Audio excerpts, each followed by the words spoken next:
maraming salamat Sir Alex Bilan sa walang sawang suporta nyo, lalong-lalo sa Tour of Luzon 2020 dahil hindi biro talaga kapag bumuo ka ng isang team dahil kailangan mo talaga dito pondo para ang isang team ay nandyan makalaro. Kaya thank you rin Sir Alex Bilan sa sulit na suporta mo, lalong-lalo na sa Tour of Luzon 2026. Kaya nakalaro muli ang mga riders. Kaya thank you. Wala tayo dito kung wala rin si Sir Alex Bilan ng Team Excellent Autos. Kaya sulit talaga ang suporta, handa rin talagang ipakita sa mga riders din kung ano yung kakayahan nila. Kaya maraming salamat talaga sa lahat ng naniniwala rin, lalong-lalo na sa atin. Leadership and unwavering support continue to inspire not only to the company but also the entire cycling team. Ladies and gentlemen, please welcome Sir Alex Bilan.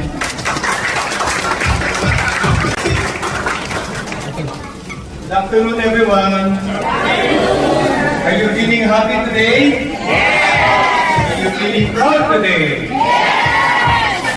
This afternoon, we would like to present our riders, the coaches, staff, and our sport director. Basically, we would like to welcome our riders and also we would like also to maybe it's a way of really showing of what riders and us can do complementary. Kasi I think our riders hindi na sila iba dito sa company natin. And the way that they train, alam nila na sa likod nila, bukod sa mga fans dun sa mga kanilang probinsya, meron din silang fans dito. And kayo yun, di ba? Kilala kayo eh. Then,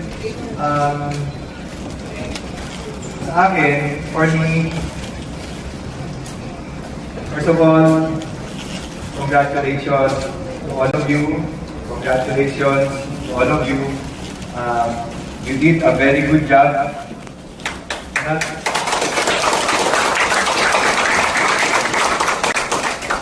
Hindi siya madali kasi you prepared for more than a year. In fact, some of you have trained for about 3 years, 4 years with a team. And then, of course, to the mga rider, siguro what I can share, and then later on, talaga sa kanila, it's about also yung discipline na ginawa nila, dedication, and sacrifices. Not to mention the sufferings during training and during the race. Dito naman to the coaching staff, they came in nung nag-onboard sila to train them. Okay? Ito learning dito sa ating lahat. Meron sa kanila mga veteran, season. No? Pero they are handled by neophytes, rookie, na wala silang any winning under their credentials. No? Ibig sabihin, if other coaches will be handling a team, normally you would be looking for some achievement. So ang lesson is, if they studied hard enough, they studied how to coach, they learned how to create a winning team in the process, real time, on the fly. So, look at the product. And not only, I'm so happy and very proud that we were able to show to the community that excellence doesn't only exist in our product, but as well as in all that we do, in all that we join or enter, we always strive strive for excellence. So guys, thank you for giving prestige and glory to excellence. Thank you. Yung tour itself, it's never easy. Naging madali yung naging route nila papunta sa tour kasi there are a lot of obstacles. Siyempre sa inyo lahat na sumusubaybay, di ba? And ayun, sa continuous support. Thank you and mabuhay ang excellent number 1. Very short message. Ako nakatulog kasi siyempre hindi ko nakuha yung lap eh. Expect ko kasi na ako makukuha ko yun kasi kaya na mas mahaba yung kamay niya eh. Mas mahaba yung kamay na pinagkata sa finish kaya di ba? Sa tour, almost 3 months, mas mahirap yung training namin. Kasi lahat ng hirap kasi binubuhos namin. Yung rota kasi ang pinakamahirap, puro ako lang rota. At yung nanalo naman ako, siyempre masaya. Masaya naman at saka yung lang na yun, pinursigi ko na gusto ko manalo kasi. Kaya sabi ko, baga, kailangan ko kasi kumuha ng kahit isa o dalawang lap na gusto ko kasi ipakita sa mga ibang tao na kaya pa. Kasi nasa lang kasi sumabit ako sa isang rider ng Pangasinan. Kaya sa mga balagin na na-order ako kasi kasama yung pagkabagsak ko. Eh, siyempre, sobrang disappointed, depressed, lahat nandun. Hindi ako makapaniwala niya kasi lahat kami nag-prepare para sa race na yun. Then, stage 6 pa lang nangyari sa akin yun. Then, lahat ng sacrifice ginawa namin, ginawa ko. Tapos, lahat ng disiplina ng sarili, nandun lahat. Pero, yun, may isang vlog lang, nano ko sa tour. Yun lang talaga. Wala ko tawa kasi karera yun eh. May lines talaga na hindi para sa akin. Talagang laki ako ng araw na yun. Iba eh, kasi yung parang inano nila kami ng buo na parang kami pamilya nila kung doon nila. Kaya naman at saka kasi hindi ka makapag-focus sa isang team. Pag ang management ay magulo, then yung manager mo or yung team owner mo ay ang parang puring lang sa inyo, parang empleyado lang talaga, parang ano lang kayo, rider lang, yun lang. Pero dito sa Excellent, hindi man sa amin, sa inyo, ang touring nila talaga ay parang kayong pamilya namin kung ituring sa Excellent din sa pamilya nila. Kaya yung po ang pinakaunang ano namin na mga rider, lalo na sa amin at sa ibang ka-teammate ko. Kaya dun, para alati niyo po kayo naririnig na paragal na nagpapasalamat sa kanila. Kaya kasi doon lang po kami babawi sa pagpapasalamat sa kanila. Yan lang po.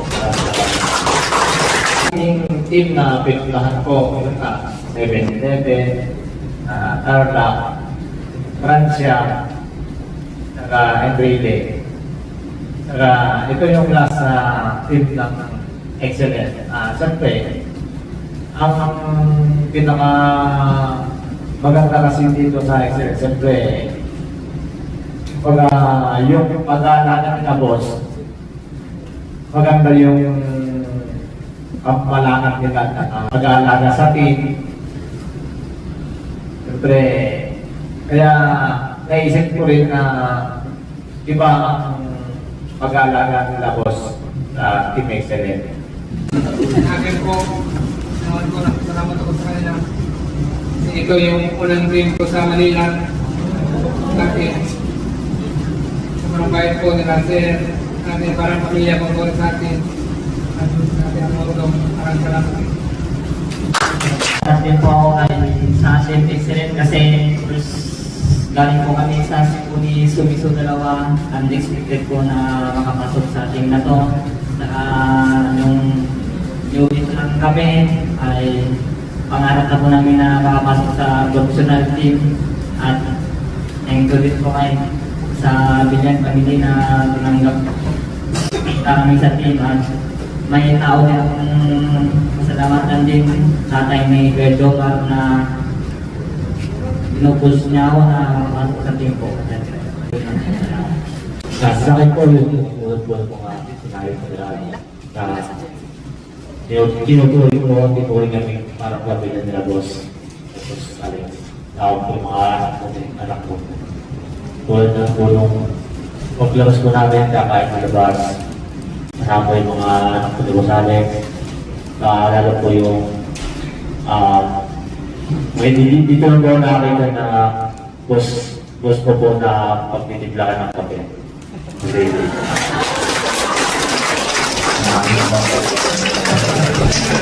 Salamat po.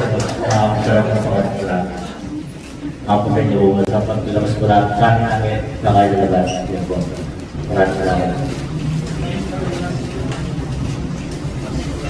Ako, kaya naman sa team ko kasi una, yung tatay ko talaga, yung una pumasok dito, si matagal na nakikat ni Dalanin si Papa. And then, for stage 13 individual time trial, Lingayen to Lingayen, 20 kilometers, third place, Joseph Havina. And then for stage 5, road race, Santiago City to Tuguegarao City, 126.7 kilometers. Second place, Ryan Tugawi. And again, for stage 8, road race, Kabugpog to Pawai. First place, Ryan. Round of applause for this incredible achievement. And now, let us recognize and warmly welcome the members. Mga sponsor namin si Boss Alex, si Boss Margan, Boss Rosin, at si Boss Inking. Maraming salamat po sa lahat ng todong support ko sa team at sa sakripisyo nyo, boss. Maraming salamat. At saka sa mga fans namin, maraming salamat. Nauna po, maraming salamat po sa inyo, Sir Castellano, Sir Castellano, Sir State Rating. Maraming salamat po sa inyo at sa lahat ng fans namin.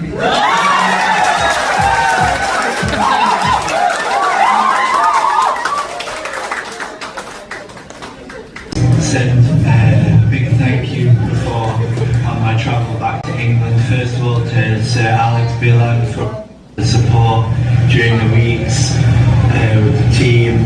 Also to my congratulations to both teams in the Tour of Friendship and the Tour of Luzon, both fighting and showing the excellent noodle spirit, excellent number. Next to the three boys running helping me in the Tour of Luzon, Carl John, Austin, AJ, for all the support day to day, the tactics, the coaching, everything, and also to the fourth brother, Adrian, who I know is in Shanghai working hard. Shame we couldn't meet, but I hope one day I can meet you. And also to the company, Javerb's Manufacturing Organisation, for all the support with the team, preparation for both races. So that's a big thank you. Sorry I can't be there again, but hopefully I will be back and see you guys soon.